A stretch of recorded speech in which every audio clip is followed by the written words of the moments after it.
2004. The Cassini space probe approaches the ringed planet, Saturn, and its 56 moons. It discovers something almost unimaginable, conditions that might support life. And if those conditions could exist so close by, what might we find in the next galaxy? On a planet just like Earth.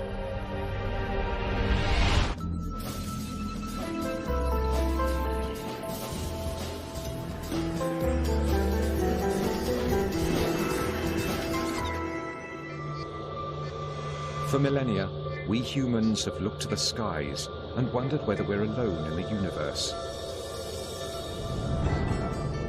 Today, we're closer than ever to knowing the answer. Some scientists believe we'll get our first look at our extraterrestrial cousins in the near future. I hope it's in the next 10 years, and I'm ready for it next week. So, the sooner the better. What's more, we could find these aliens not on distant planets in unexplored galaxies, but right next door in our own solar system.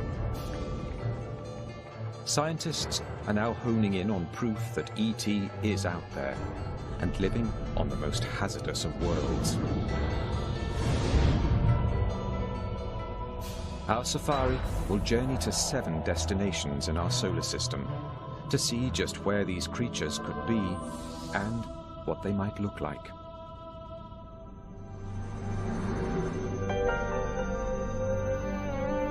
These exotic lands are unimaginably harsh. Life as we think of it would perish in an instant. But alien life may be far tougher than we expect, as we're learning from a surprising group of living things right here on Earth. Until just a few decades ago, we were sure our planet was unique. It is the only one we've found so far that has nurtured the evolution of millions of species. Thanks to its abundant sunshine, warm water, and protective atmosphere. We logically concluded that life needed each of those things, a conclusion that ruled out all other known worlds in our solar system. But then, biologists began combing some of the Earth's darkest and coldest places. And to their surprise, they found living, breathing creatures. Biologists call these organisms extremophiles. Some don't need light or oxygen. Others survive in tremendous atmospheric pressure. It seems life can turn up practically anywhere. Take Antarctica. After years of searching this arid, frozen landscape, scientists doubted they'd find anything alive. But in 1999, a team of explorers unearthed a rock from 6 feet under the ice. What they found amazed them. When they cracked the rock open, they found it teeming with tiny creatures. Here, at temperatures of 68 degrees below zero and 6 feet under solid ice, life had found a foothold. Biologists have been increasingly discovering life, not kangaroos, but, simpler forms of life that live at very cold temperatures, very high temperatures, very great pressures, even in places where there's sort of a high degree of radiation. It turns out life is able to live in a much wider variety of environments on our own planet than we used to think. And if life can survive extreme conditions, not just here at home, but elsewhere in our solar system, think of what this could mean. Unless there's something extraordinarily miraculous about our solar system or our planet, then life has got to be extremely commonplace. I mean, there's got to be large numbers of worlds with life, and some of them would have cooked up intelligent life. In the beginning, our Earth was as deadly a planet as any.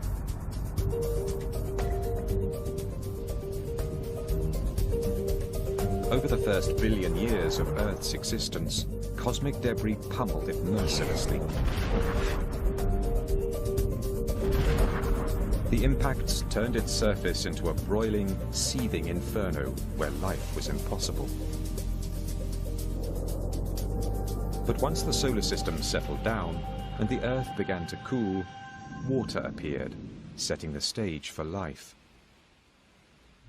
In 1953, researcher Stanley Miller proved in a lab experiment just how easily life on Earth got its start. He combined water with hydrogen, methane, and ammonia, components of the Earth's early atmosphere.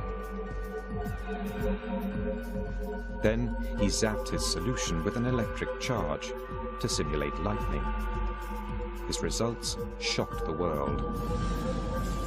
Miller had created organic molecules called amino acids, the protein building blocks of all living things.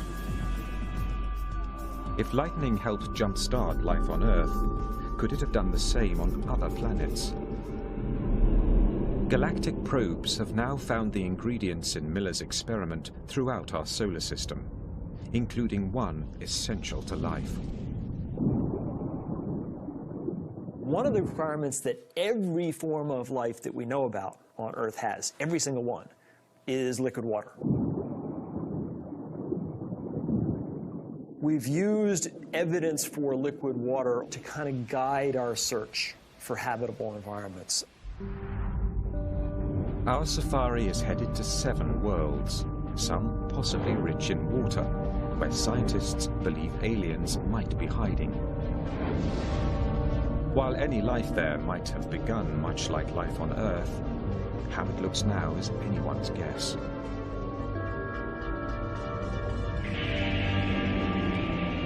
We begin in the world that has always fired our imaginations, the planet right next door, Mars. Of all the planets where we've looked for life, it's the one we've studied most.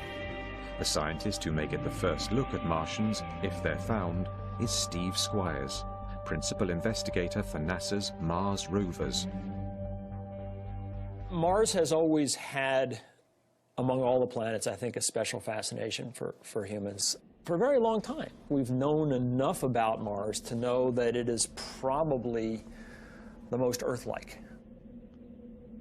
It may be the most like Earth, with an atmosphere and seasons, but we humans would perish quickly on Mars. Its air is thin, 40 times thinner than the air at the top of Mount Everest. And it sits in a bad neighborhood of our solar system, near an asteroid belt. Its atmosphere is too flimsy to protect it. Asteroids continually bombard its surface. Violent winds can whip Mars's sandy soil into storms that consume the entire planet for weeks and spawn tornadoes 8 kilometers high. Midday temperatures at the equator of 1 degree Celsius fall to -70 at night.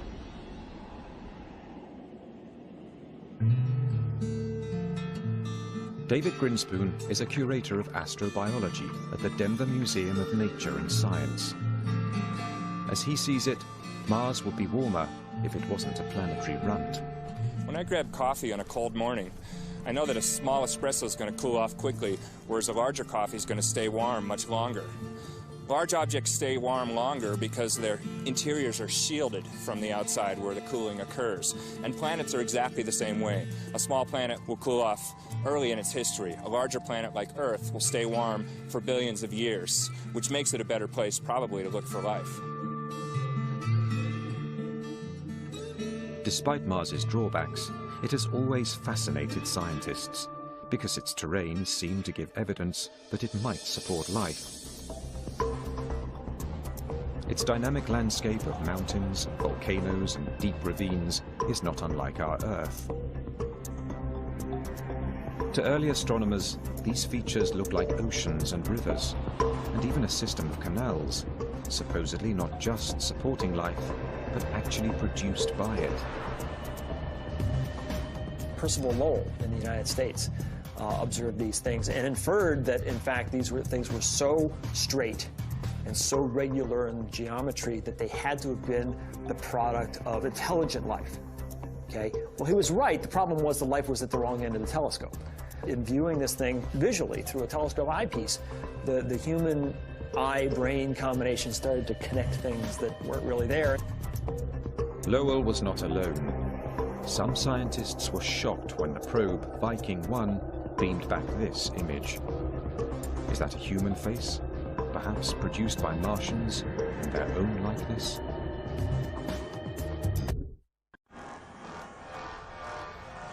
Until recently, we've never really known where to look in our solar system for extraterrestrial life.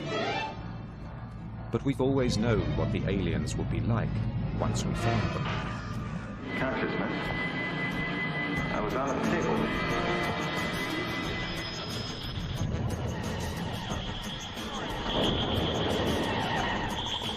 Usually, there is more than a hint of the Earthling in our aliens.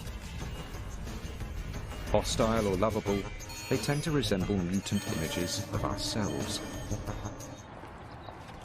As a senior astronomer at the Search for Extraterrestrial Intelligence Institute in California, Seth Shostak has spent his career listening for the radio waves of a distant alien society. There's no reason to assume that they're going to look like us or even think like us or behave like us or have language. You know, you just have to look at the variety of life on Earth and you see that, you know, nature can come up with lots of different forms. But if there is life on Mars, how could it survive in such extreme conditions? Since the 1960s, scientists have sent dozens of probes to the Red Planet. The first pictures of the barren landscape quickly dashed any hope of finding intelligent beings. But what scientists did see startled them. Though there's no evidence of Martian-made canals, there are signs that Mars actually may have had water. Some think the angry red planet might once have been blue. You just have to look back a couple of billion years, 3.5 billion, 4 billion years ago. Mars had a thicker atmosphere, had water on its surface clearly. Maybe it developed life. And as it slowly went bad, you know, the life had to adapt. Life may have adapted, not died off, because some liquid water may still exist underground. But with no surface water, frigid temperatures, and ultra-thin atmosphere, Mars is a planet only one kind of creature could love: an extremophile.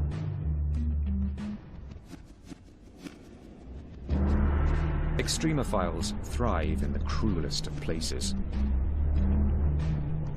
To see where they might lurk on Mars, we head to the Valles Marineris, a massive rift in Mars's surface, 20 times wider than the Grand Canyon in places, and almost as deep as Mount Everest is tall.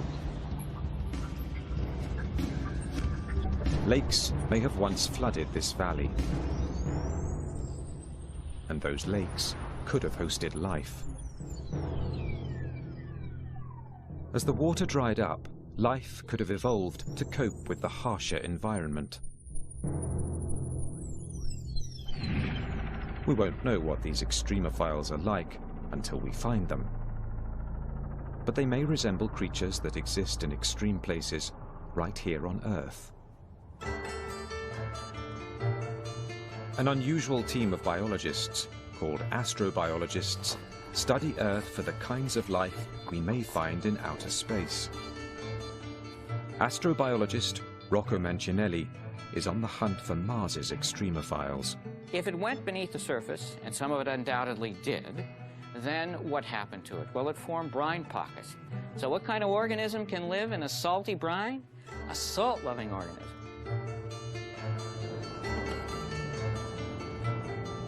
Astrobiologist Chris McKay thinks he knows the kind of salt-loving creatures that might survive on Mars.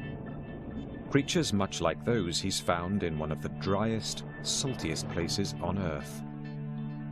The fundamental challenge to life on Mars is, in a sense, the fundamental challenge of life here in Death Valley. It's dryness. That is the hardest thing for life to adapt to. Thousands of years ago, a salty lake covered Death Valley, just as lakes filled Mars's Mariner Trench. surface is still wet, a little wet. This appears like a lifeless place, a big, flat, white, empty horizon. But yet, just below the surface, we find layers of algae and bacteria growing. They're living in an environment that in many ways is fundamentally different from the environment that we sense on the surface. Here you're in a place which looks lifeless, looks dead, and yet you dig down and hidden underneath, there it is. Beneath the salt is a layer of hardy green algae that survive on the water and light that trickle through. The algae in turn feeds salt-loving microorganisms. Here in deserts on Earth, dried, salty lake beds, we're going to find them on Mars as well. Salty deserts are not the only places life might be hiding on the red planet. There are Mars's tremendous volcanoes, some of them 6 times larger than those on Earth. Astrobiologist Penny Boston studies the caves, called lava tubes, left over after volcanic lava has dissipated. Not long ago, we assumed caves like these were devoid of life. They get no sunlight, and no sunlight means no photosynthesis. But in lava tubes outside Albuquerque, New Mexico, Boston has found evidence of extreme life. Because we know Mars has many, many lava tubes. And so here we have the opportunity to see how these formed and also to look at the life that inhabits them.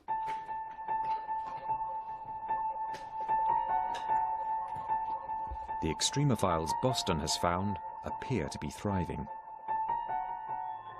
They get their energy by feeding on the minerals in the cave wall. So here we're up close to the wall, and you can see these white patches here growing against the black basalt. And each one of these is like a major city for these little guys. And they're all nestled in these little pockets in the basalt. And so these guys are permanently adapted to these freezing temperatures. They never see any light, and they get what they can find in the environment. Are there creatures like these in the caves below Mars's volcano fields? Boston thinks so. We are going to find life, and I just hope that I live a long and healthy life so that I can still be around to see that. We may already have had our first glimpse of Martians, not from our visit to their planet, but from their visit to ours. 16 million years ago, an asteroid slammed into Mars and propelled a 2-kilogram rock into space. Amazingly, that rock sailed to Earth and came to rest in Antarctica. Inside, NASA scientist David McKay and Everett Gibson were amazed to spot the outlines of fossils. Water has carved small tunnels in the rock. And in these tunnels, McKay and Gibson found what they believed to be evidence of bacterial life. These are little microbes, and they're dead, and they're fossils, or in some cases, we don't even see the forms. We see the footprints or the evidence that they were there. Life from Mars? Maybe. The hunt is only just beginning. NASA plans to send a rover called Phoenix to Mars. It will study the planet's ice cap and probe 3 feet beneath the surface. NASA even has a plan to send human visitors. They may not meet the little green men of our imaginations, but they could encounter life in some form. What will it look like? It is likely to be a subterranean dweller with an ability to survive on little water. Perhaps an organism with a taste for minerals, like the creatures in the lava tubes of New Mexico. Even the smallest find would have enormous implications. Proof that life is not unique to Earth, but exists just next door.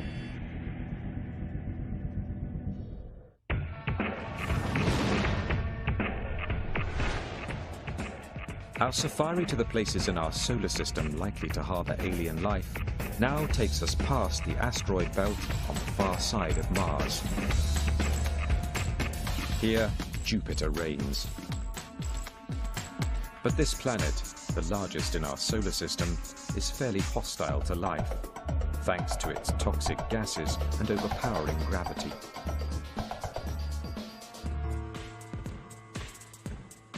Not only is it pretty cold out at Jupiter, it's also, it's got this really thick atmosphere, tens of thousands of miles thick, and it's got ammonia and methane and, things used to clean the bathroom. But Jupiter has more than 60 moons that we know about. At first glance, those moons would seem unlikely places to seek alien life.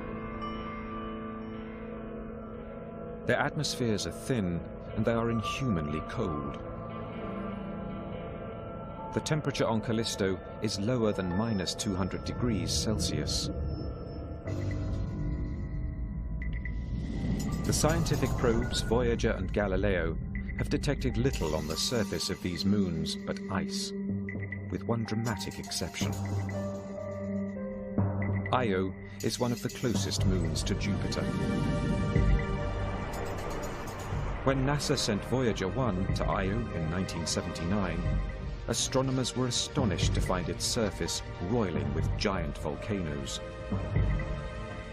Io is the most volcanically active place in the solar system, just spewing volcanic material from its surface all the time. What could be heating the interior of this frigid moon? Amazingly, it's the force of gravity from Jupiter. The giant planet exerts enormous gravitational pull on its moons. The closer the moon, the stronger the force. So strong, it can actually stretch their crusts. But some of these moons have elliptical orbits, so as they near Jupiter, the crust stretches towards it. When they move further away, the crust relaxes back towards spherical.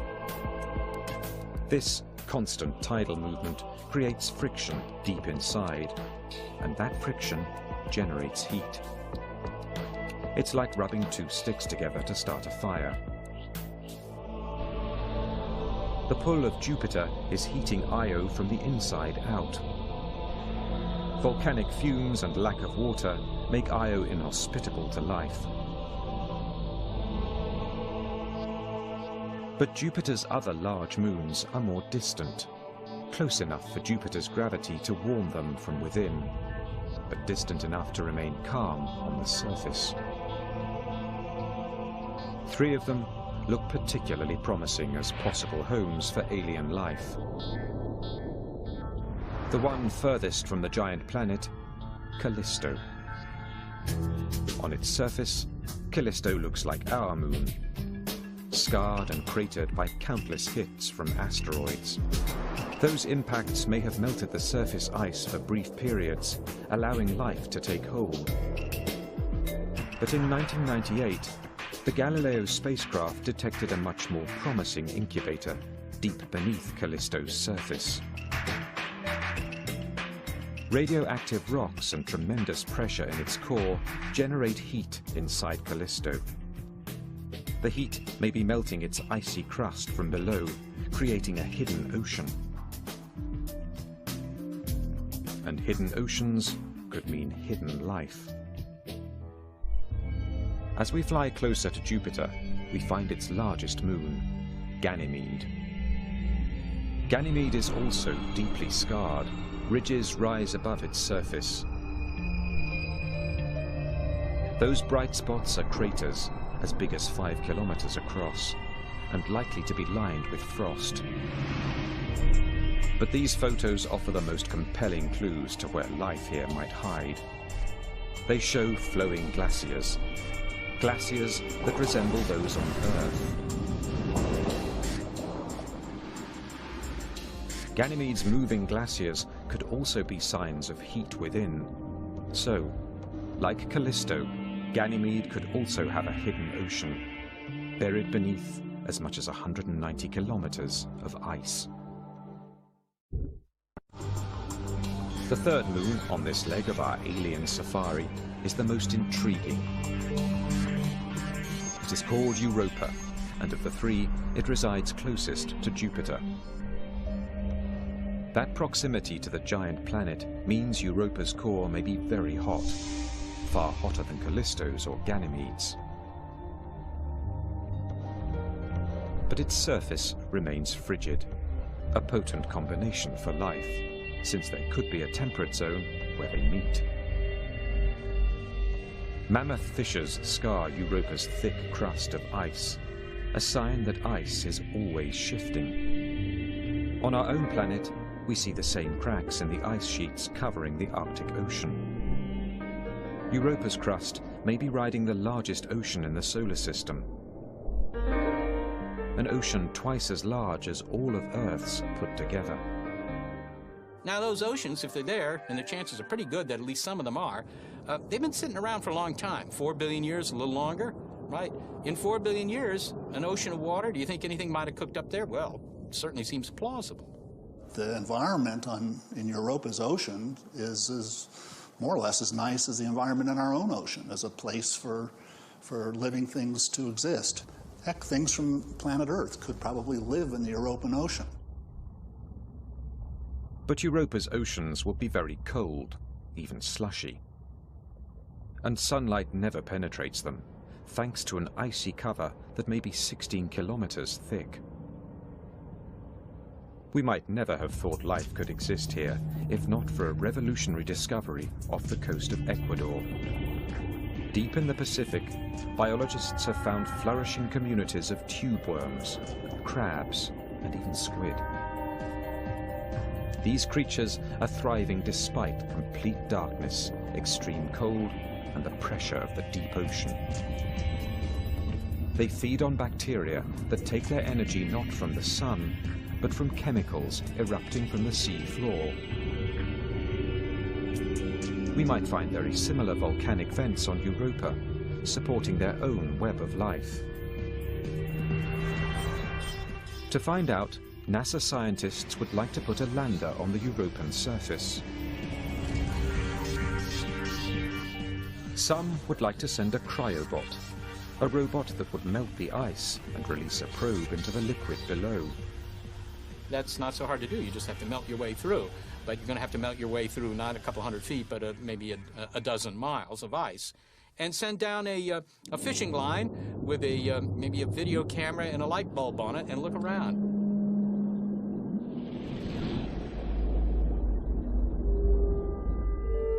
In all that water, we can't rule out the possibility that very simple life forms have evolved further.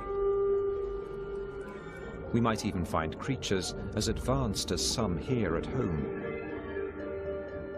Most likely, however, we would find microbes. But even that would be a sea change in how we view the birth and growth of life. Europa was warm. What if the place is one of the coldest known? Or if its lakes flow with toxic chemicals instead of water? These are the worlds we find as our safari continues even deeper into space.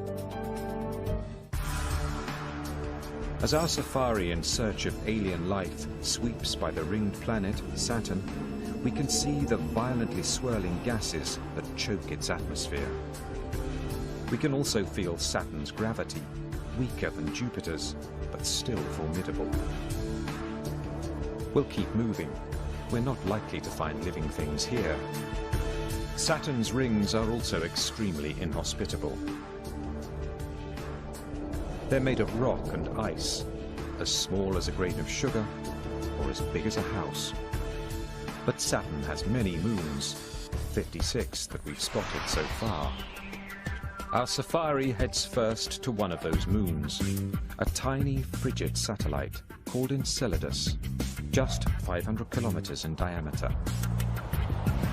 Here, gravity is very weak, a fraction of that on Earth. And Enceladus has hardly any atmosphere. It reflects back into space almost all the sunlight that hits it, making it the shiniest object in our solar system. Until very recently, we also thought Enceladus was too cold to support life. It appears we were wrong. In 2005, after a 7-year journey, the Cassini spacecraft approached the tiny moon and detected something that stunned the mission's principal investigator, Caroline Porco. So this was the picture that just, you know, grabbed us.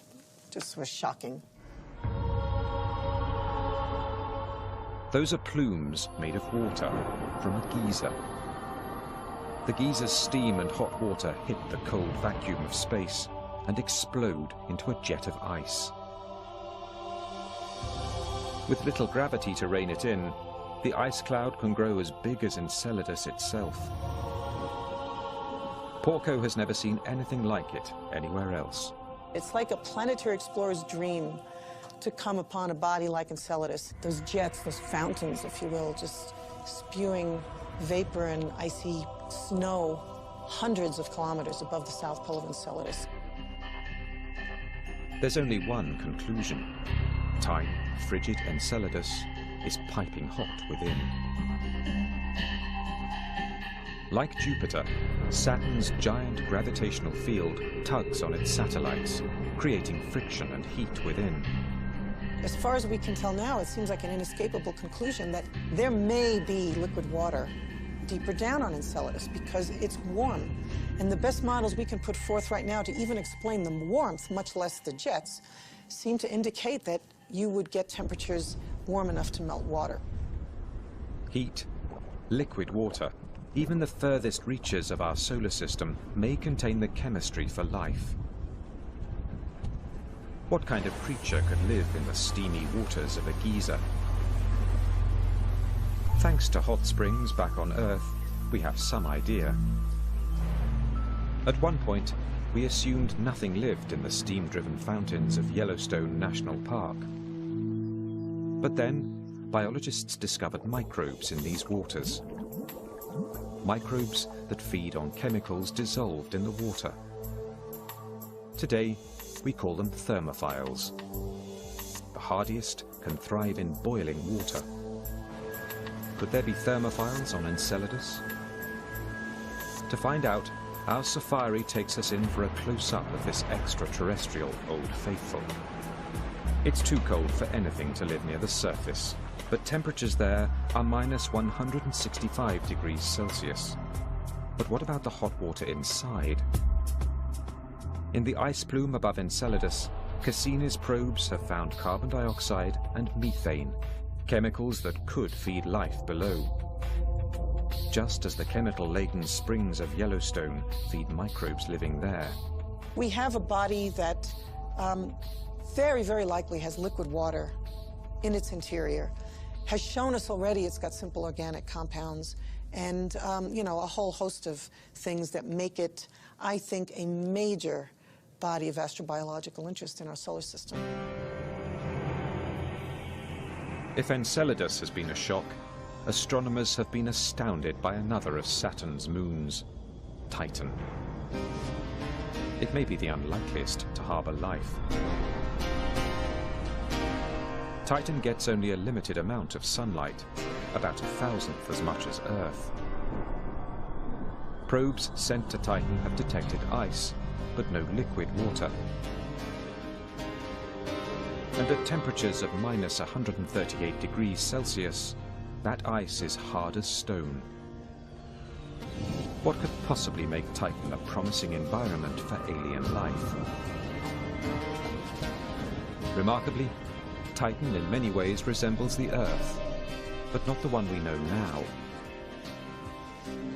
Titan has turned out to be the body fantastic in the Saturn system, which is long suspected of having an environment at the surface, not only similar to the kind of environment we find here on Earth, even, believe it or not, similar to the kind of environment we had on Earth before the emergence of life. Titan intrigued Caroline Porco's team so much, they directed the Cassini spacecraft to send a probe there in 2005. It was the most distant surface mission ever conducted. The probe saw just ridges and plains. but a later flyover by Cassini spotted a shoreline. Soon, thousands of lakes came into view, at least one bigger than the Great Lakes of North America.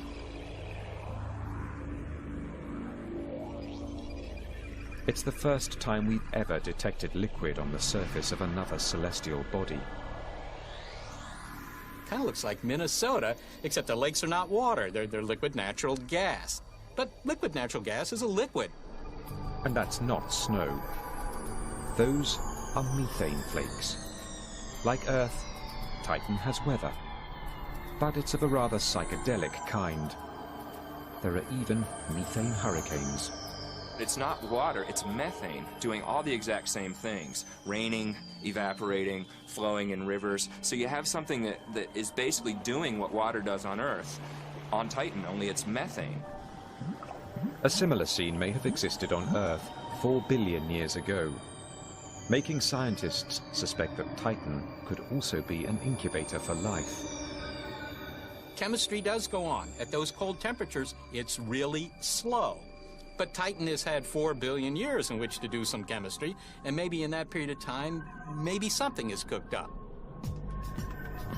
It would have to cook up without liquid water, something we've never seen before. But scientists aren't ruling it out. The substitute could be the methane, so abundant on Titan. Used for fuel on Earth, methane was long thought poisonous to all life. But in 1997, researchers examined mounds of methane ice in the Gulf of Mexico, and they were astonished to find colonies of small centipede-like worms thriving amid the frozen substance. They think the worms may eat bacteria that feed on the methane. In general, things that we think of as deadly, many of them are potentially lively. If you can figure out an evolutionary way to tap into that energy rather than having it destroy you, then it can be bountiful. There could be one more complication for life on the surface of Titan. With only a weak magnetic field to shield it, living things on the surface could be exposed to cosmic radiation. But that might not be a problem for an extremophile, as we found here on Earth. Biologists have uncovered plenty of life near Chernobyl's contaminated nuclear reactor, and even swimming in toxic radioactive spills, actually feeding off the decaying molecules. It's possible Titan's life forms could do the same.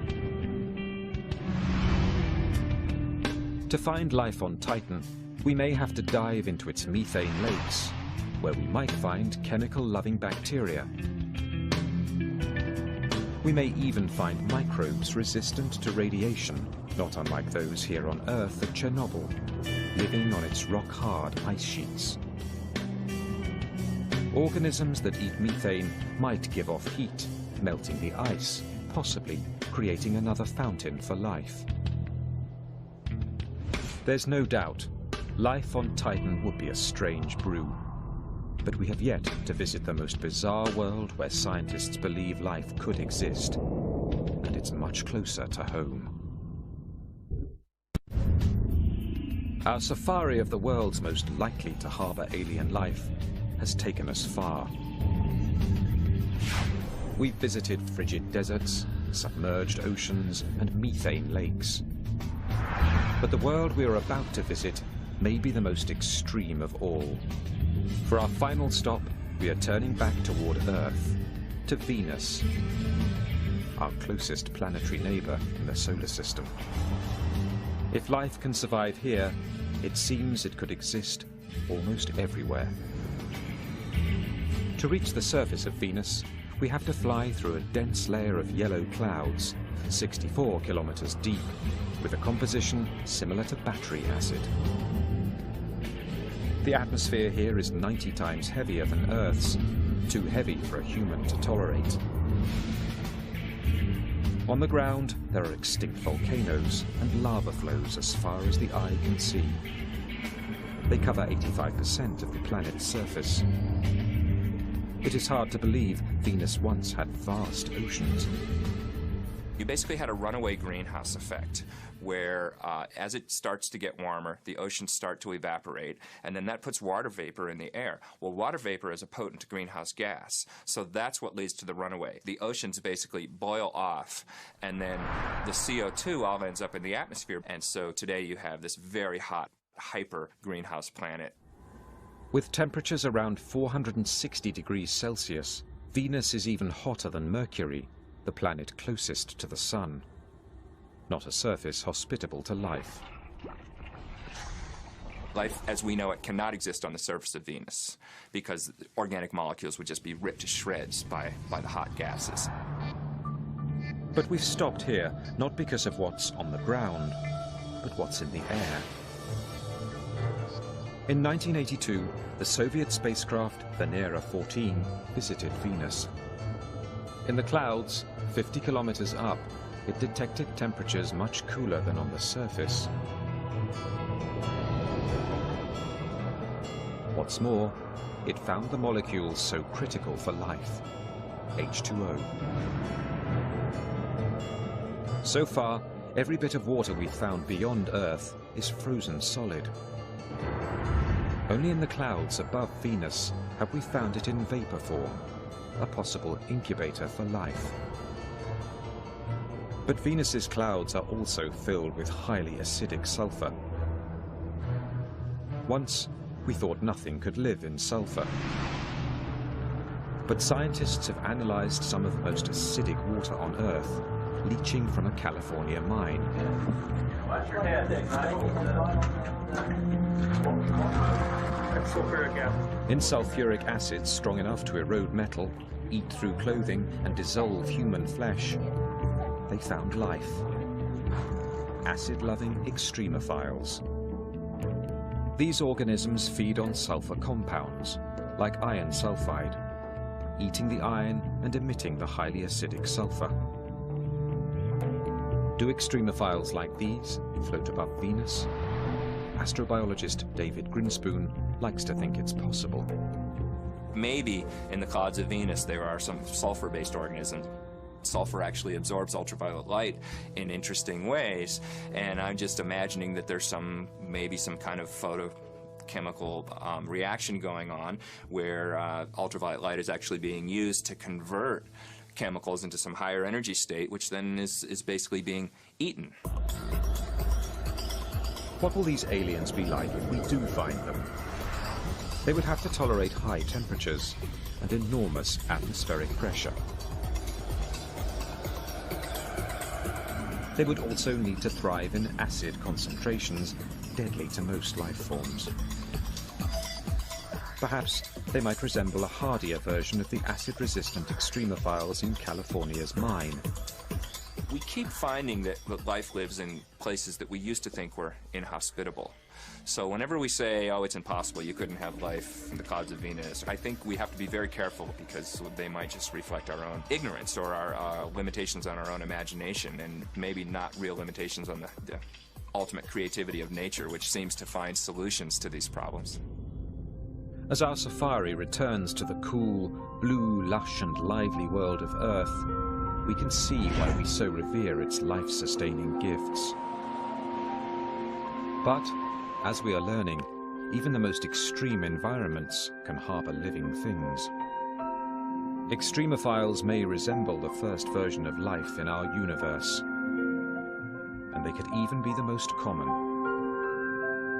Could they have evolved further from these humble beginnings? Could intelligent life be out there as well? For more than 40 years, scientists at the Search for Extraterrestrial Intelligence Institute in California have been searching the skies for answers to that question. Astronomer Seth Shostak believes he'll know the sound of alien life when he hears it. We have a couple of observing projects to try and find signals. The biggest one are our radio searches, and that's where we use big arrays of antennas, and we point these antennas at nearby star systems that we think, well, this is the kind of star that might have a planet that might be something like Earth. We point in those directions, hoping to pick up a signal that would tell us that somebody there is clever enough to build a radio transmitter. It's a safari that never leaves home. Astronomers have also recently captured enough light from planets in distant solar systems to deduce their chemical makeup. They have found elements that may help form RNA, one of the building blocks of life here on Earth. And 20 light-years away, in the constellation Libra, a team of European astronomers has found a planet that could be warm enough to have liquid water on its surface, just like Earth. Meanwhile, headed to the furthest reaches of our galaxy are 4 spacecraft launched in the 1970s. Aboard 2 of them is a map of our solar system and the image of a man and a woman. 2 others carry a sample of uranium, whose rate of decay would date the probe, regardless of language. The 2 are also carrying what could be the most universal message of all, a recording that includes a composition by Bach. Just don't expect news anytime soon. These intergalactic postcards from the Earth will take 80,000 years to reach the nearest star. Our search for life beyond Earth has only just begun. There are billions of planets yet to be explored. Every one of them holds the tantalizing possibility of life. Even intelligent life. Just in the face of this enormity, the idea that we're the only game in town, it just doesn't seem reasonable. I think the question of whether we're alone is profoundly important for human beings in general. If you're aware, you really have to ask that question. Somewhere in a galaxy, known or unknown, something or someone could be looking out into space, peering at the Milky Way and wondering, is there life out there?